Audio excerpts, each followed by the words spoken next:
Hello friends, welcome to புதுமை சமையல். இன்றைக்கி நம்ம சேனலில் ரொம்பவே யூஸ்ஃபுல்லான வீடியோ தாங்க பார்க்க போகிறோம். உங்கள் வீட்டில் ஷோஃபா செட் இருந்தால் நீங்கள் இந்த வீடியோ கண்டிப்பாக பாருங்கள். உங்களுக்கு ரொம்ப யூஸ்ஃபுல்லாக இருக்கும்.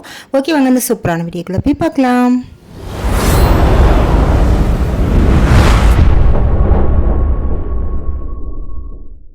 இன்றைக்கி நம்ம சோஃபாவுக்கு போடுற குஷன் இருக்குது பாருங்கள், அதுக்கு தாங்க கவர் ரெடி பண்ண போகிறோம்.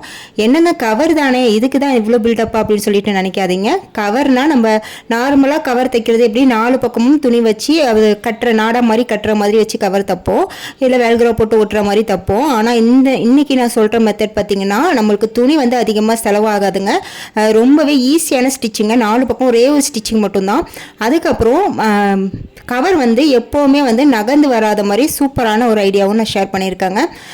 இந்த வீடியோ வந்து நீங்கள் ஃபுல்லாக பார்த்தீங்கன்னா தான் உங்களுக்கு கரெக்டாக புரியும். இந்த மாதிரி நீங்கள் ரெடி பண்ணி போடும்போது பார்த்தீங்கன்னா உங்கள் சோஃபா குஷன் கவர் வந்து ரொம்பவே ஈஸியாக நீங்கள் ரெடி பண்ணிடலாம். அதே சமயம் பார்க்குறதுக்குமே ரொம்ப அழகாக இருக்குங்க, கலையவும் கலையாது. இப்போ நான் என்னோட சோஃபா குஷனை வந்து கீழே போட்டுட்டு அதுக்கு மேலே கவர் தைக்கிறதுக்காக கிளாத் எடுத்துருந்தேன் பாருங்கள். அதை வந்து இந்த மாதிரி விரிச்சு விட்டுக்கிறேங்க. அதாவது எந்த சைஸில் இருக்கணும் அப்படின்னு சொல்லிட்டு நீங்கள் பார்த்துக்கோங்க. சைடில் வந்து ஃபுல்லாக கவர் ஆகிருக்கணும். அடி பக்கத்தில் வந்து நமக்கு துணி தேவையில்லை, மேல் பக்கம் மட்டும் நம்மளுக்கு துணி இருந்தால் போதும். உங்களுக்கு தெரியும்னு நினைக்கிறேன். இந்த மாதிரி தாங்க போட்டு விட்டுக்கணும். இந்த மாதிரி சைஸ் உங்கள் சோஃபா குஷன் வந்து எந்த அளவுக்கு சைஸ் இருக்கோ அந்த அளவுக்கு வந்து நீங்கள் இது போல் மேலே துணியை விரித்து விட்டுக்கோங்க. விரித்து விட்டதுக்கப்புறம் இதோட 4 மூலையிலையும் வந்து நீங்கள் மடக்கி விட்டு ஒரு 1/4 இன்ச்சுக்கு மட்டும் தையல் போட்டு எடுத்துக்கோங்க. இந்த மாதிரி தையல் போட்டே உங்களுக்கு கரெக்டாக அதே அளவுலேயே நீங்கள் வச்சுருக்கீங்க அப்படின்னா அந்த ஸ்டிச் கூட பண்ண தேவையில்லைங்க.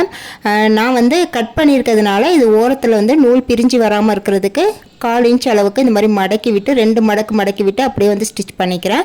இது ஃபுல்லாக 4 பக்கம் வந்து ஸ்டிச் பண்ணிக்கிறேங்க. இப்போ பார்த்தீங்கன்னா நான் ஸ்டிச் பண்ணி முடிச்சிட்டேன். இப்போது இதை வந்து நம்ம சோஃபாவோட குஷன் இருக்குது பாருங்கள், அதுக்கு மேலே நம்ம வச்சுருக்க கிளாத்தை வந்து திருப்பி போட்டுக்கணுங்க. அதாவது உள்பக்கம் வந்து மேலே இருக்கிற மாதிரி போட்டுக்கோங்க நம்ம ஸ்டிச் பண்ண பக்கம். இப்போ 4 பக்கத்துலேயும் வந்து சைடில் எல்லா பக்கமும் வந்து கவராக இருக்கிற மாதிரி கரெக்டாக ஃபஸ்ட்டு விரித்து விட்டுக்கோங்க. விரித்து விட்டதுக்கப்புறம் தான் நம்ம அடுத்த ஸ்டெப் வந்து செய்யணும். இப்போ இந்த குஷனோட 4 கார்னர் இருக்குது பாருங்கள், அந்த கார்னரில் இந்த மாதிரி கொஞ்சம் லாங் சைஸ் ஸ்கேல் வச்சுக்கோங்க. வச்சுக்கிட்டு நான் எப்படி மார்க் பண்ணுறேன்னு பாருங்கள். இந்த மாதிரி வந்து மார்க் பண்ணிக்கோங்க. அப்படியே ஸ்ட்ரைட்டாக வந்து மார்க் பண்ணி விட்டுக்கோங்க ஸ்கேலை வச்சு. இப்போ அடுத்து நமக்கு தேவைப்படுறது பார்த்தீங்கன்னா நம்ம பேண்ட்டுக்கெலாம் வச்சு தப்போம் பாருங்கள், எலாஸ்டிக் அது தாங்க வேணும். இப்போ பார்த்தீங்கன்னா தெரியும், இந்த மாதிரி பட்டையான எலாஸ்டிக் வாங்கிக்கோங்க. இது வந்து டைலரிங் பொருட்கள் விற்கிற கடைகளில் கிடைக்கும். இப்போ இந்த எலாஸ்டிக்கை நம்ம மார்க் பண்ண பாருங்கள், அந்த சைஸுக்கு இந்த மாதிரி வச்சுட்டு நம்ம கட் பண்ணிக்கணுங்க. அதே சைஸுக்கு இருக்கிற மாதிரி வச்சு கட் பண்ணிக்கோங்க. இதே மெத்தடில் நம்ம 4 கார்னரையும் ஃபஸ்ட்டு ஸ்கேலை வச்சு மார்க் பண்ணிவிட்டு அதுக்கப்புறம் வந்து நம்ம எலாஸ்டிக்கை வச்சு கட் பண்ணிக்கணுங்க. இதே போல் 4 கார்னரையும் ரெடி பண்ணி எடுத்துக்கலாம்.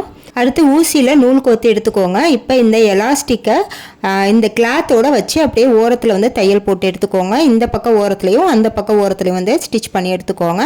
இதுக்கு வந்து நீங்கள் மிஷினில் ஸ்டிச் பண்ண வேணாங்க, அளவு மாறிடும். அதனால நீங்கள் கையிலேயே ஊசி நூல் கொடுத்து கூட நல்லா ஸ்டிச் பண்ணிக்கோங்க, நல்லாவே ஸ்ட்ராங்காக இருக்கும்.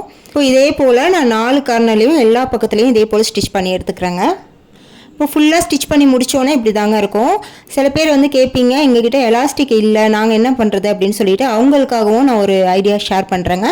அது என்னென்னு பார்த்தீங்கன்னா, இப்போ நான் அந்த சிங்கிள் சோஃபா குஷன் வந்து எடுத்திருக்கேன். அதில் வந்து அதே சைஸ்க்கு தகுந்த மாதிரி இந்த மாதிரி கிளாத்தை வந்து கட் பண்ணி போட்டுட்டு இதுக்கப்புறம் பார்த்தீங்கன்னா ஸ்ட்ரைட்டாக நீல வாக்கில் இந்த மாதிரி ஒரு 1 இன்ச் அளவுக்கு கிளாத்தை கட் பண்ணிவிட்டு இதை இந்த மாதிரி மடக்கி விட்டு அப்படியே ஸ்ட்ரைட்டாக ஸ்டிச் பண்ணி எடுத்துக்க போகிறாங்க.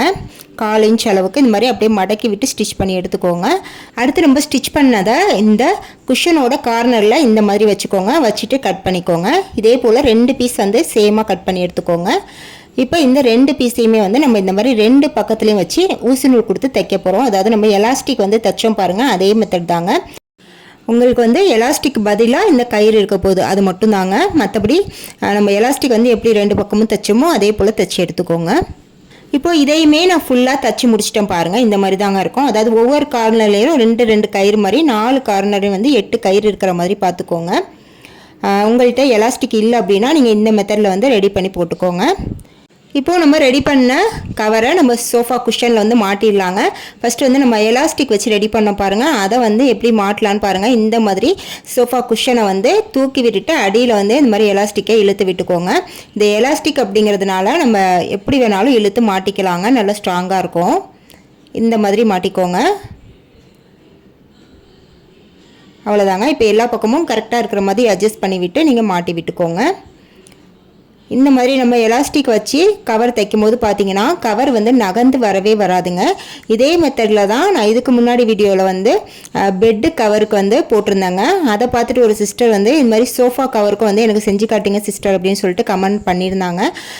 அதனால தான் நான் இந்த வீடியோ வந்து ஷேர் பண்ணியிருக்கேன். இது வந்து அவங்களுக்கு மட்டும் இல்லை, இதே போல் சோஃபா கவர் வந்து ரெடி பண்ணணும் அப்படின்னு நினைக்கிறவங்களுக்குலாம் இந்த வீடியோ ரொம்பவே யூஸ்ஃபுல்லாக இருக்கும். அடுத்து நம்ம கயிறு வச்சு ரெடி பண்ணியிருந்தோம் பாருங்கள், அதை வந்து நம்ம எப்படி போடுறது அப்படிங்கிறதையும் நான் உங்களுக்கு சொல்கிறேன் பாருங்கள். இந்த மாதிரி 2 பக்கம் கயிறு இருக்குது பாருங்கள். இதை வந்து அப்படியே இந்த குஷனோட கீழ் பக்கத்தில் இந்த மாதிரி கட்டி விட்டுருங்க. இதே போல் நம்ம 4 மூலையிலையும் வந்து கட்டி விட்டுக்கலாம். அதாவது நம்ம எலாஸ்டிக் பதிலாக இந்த கயிறை இந்த மாதிரி வச்சு கட்டி விட்டுக்க போகிறோம். அவ்வளோதாங்க, ஃபைனல் லுக் இப்படி தாங்க இருக்கும். பார்க்கவே ரொம்பவே நீட்டாக அழகாக இருக்குல்ல. இதுக்கு வந்து நமக்கு துணியும் அதிகமாக செலவாகாதுங்க. நார்மலாக நம்ம குஷன் கவர் தைக்கணும்னா 2 பக்கமும் ஃபுல்லாக வந்து துணி வச்சு தான் தைப்போம். ஆனால் இதுக்கு வந்து மேலே உள்ள அந்த ஒரு பக்கம் மட்டும் நமக்கு துணி இருந்தால் போதுங்க, அடியில் உள்ள பக்கத்துக்கு தேவையில்லை. அதே போல் ஸ்டிச்சுக்கும் ரொம்பவே ஈஸி. அது மட்டும் இல்லாமல் உங்கள் வீட்டில் குட்டீஸுங்களாக இருந்தால் அவங்க ஏறி குதித்து விளையாண்டா கூட அந்த கவர் வந்து கலைஞ்சி போகாதுங்க, அப்படியே தான் இருக்கும். இந்த ஐடியா உங்களுக்கு பிடிச்சிருக்குன்னு நினைக்கிறேன். இது போல் உங்கள் வீட்லேயே வந்து சோஃபாவுக்கு கவர் தைக்கணும் அப்படின்னா இந்த மெத்தடில் நீங்கள் ட்ரை பண்ணி பாருங்கள். ஆல்ரெடி நான் போட்டிருந்த கவர் வந்து கொஞ்சம் பழசாயிடுச்சிங்க, அதனால தான் அதை ரிமூவ் பண்ணிவிட்டு நான் இந்த மாதிரி கவர் ரெடி பண்ணி போட்டிருந்தேன். அந்த கவர் பார்த்தீங்கன்னா நான் நார்மலாக குஷன் கவர் தைக்கிற மாதிரி தாங்க, அடியிலையும் மேலேயும் வந்து துணி கொடுத்து இந்த மாதிரி நாடா வச்சு கட்டுற மாதிரி தைச்சிருந்தேன். இப்போ அந்த கவர் வீணாக போனோன்னா இந்த மெத்தடில் வந்து நான் ட்ரை பண்ணி பார்த்தேன். இது தாங்க எனக்கு ரொம்பவே யூஸ்ஃபுல்லாக இருந்துச்சு. பார்க்குறதுக்குமே நீட்டாக அழகாக இருந்துச்சுங்க. கண்டிப்பாக நீங்களும் ட்ரை பண்ணி பார்த்துட்டு எனக்கு எப்படி இருந்துச்சுன்னு கமெண்ட்ல சொல்லுங்கள். இது போல் நிறைய யூஸ்ஃபுல்லான வீடியோஸ் தெரிஞ்சுக்க நம்ம புதுமை சமையல் சேனலை சப்ஸ்கிரைப் பண்ணி வச்சுக்கோங்க. ஃபர்ஸ்ட் டைம் பார்க்குறதா இருந்தால் வீடியோ பிடிச்சிருந்தா மறக்காமல் அப்படியே லைக்கை தட்டி விட்டுருங்க. நெக்ஸ்ட் ஒரு சூப்பரான வீடியோவில் வந்து மீட் பண்ணுறேன். தேங்க்ஸ் ஃபார் வாட்சிங்.